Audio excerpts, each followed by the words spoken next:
DeepSeek, c'est aussi une équipe qu'on a vu grandir, Mhm.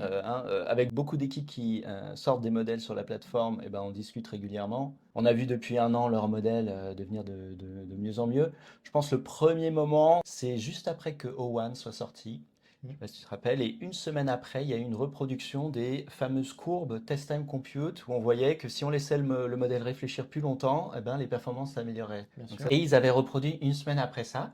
Donc en fait, ça veut dire qu'ils travaillaient déjà dessus avant, en fait. Et après, je pense qu'il nous a le plus surpris, nous, c'est sans doute l'effet un peu de ChatGPT, c'est-à-dire que, pareil, avant que ChatGPT sorte, on avait déjà le modèle derrière qui était GPT-3 à l'époque, qui marchait très bien, on Mhm. l'utilisait, mais il n'y avait pas tout le public qui s'était mis à l'utiliser. Et là, DeepSeek, ça a de nouveau été ça, c'est-à-dire que c'était un modèle que on va dire, les AI practitioners ou les builders utilisaient déjà, et tout d'un coup, tout le grand public s'est mis à en parler, à l'utiliser.